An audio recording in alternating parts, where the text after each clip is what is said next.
ઉત્તરાયણ પર્વને હવે ગણતરીના જ દિવસો બાકી રહ્યા છે, ત્યારે પ્રતિબંધિત ચાઇનીઝ દોરીનો લોકો ઉપયોગ ન કરે તે દિશામાં પણ વહીવટીતંત્ર સજ્જ બન્યું છે। ત્યારે ખરા અર્થમાં કરુણા અભિયાન જળવાઈ રહે તે દિશામાં વન વિભાગના કર્મચારીઓ કામ કરી રહ્યા છે। ત્યારે ચાઇનીઝ દોરીથી અબોલ પક્ષીઓ, પશુઓ અને માનવોને નુકસાન ન થાય તે દિશામાં પ્રયત્નો હાથ ધરવામાં આવી રહ્યા છે।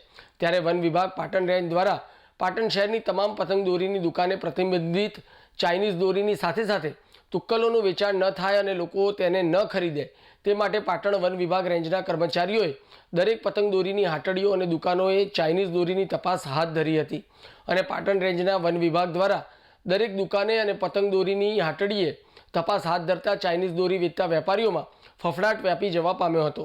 તો આ પ્રસંગે પાટણ રેન્જના વિષ્ણુભાઈ દેસાઈએ જણાવ્યું હતું કે સવારે 10 વાગ્યા પહેલાં અને સાંજે 6 વાગ્યા પછી પતંગ ન ચકાવવા શહેરીજનોને અનુરોધ કર્યો હતો અને ચાઇનીઝ દોરીનો ઉપયોગ ન કરવા પણ ખાસ ભાર મૂકી ખરા અર્થમાં કરુણા અભિયાનને સાર્થક કરવા પણ શહેરીજનોને અપીલ કરી હતી। પર્વ નિમિત્તે અમુક લોકો ચાઇનીઝ દોરીનો ઉપયોગ કરતા હોય છે।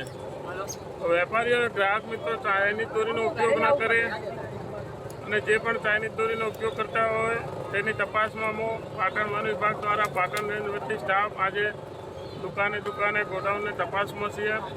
દરેક જગ્યાએ ચાઇનીઝ દોરીની તપાસ કરી રહ્યા છે અને ગ્રાહકો અને વેપારીઓને પણ સમજ આપી રહ્યા છે કે ચાઇનીઝ દોરીનો બિલકુલ ઉપયોગ ના કરીએ, તેમજ સવારે 9 પહેલાં અને 100 પછી પણ પતંગ ન ચગાવી અને કરુણા અભિયાન અંતર્ગત સાથને સહકાર આપે અને લોકો ચાઇનીઝ દોરીનો બિલકુલ ઉપયોગ ન કરે। ક્યાંય પણ કોઈના ધ્યાનમાં આવે તો પણ અમને જાણ કરે।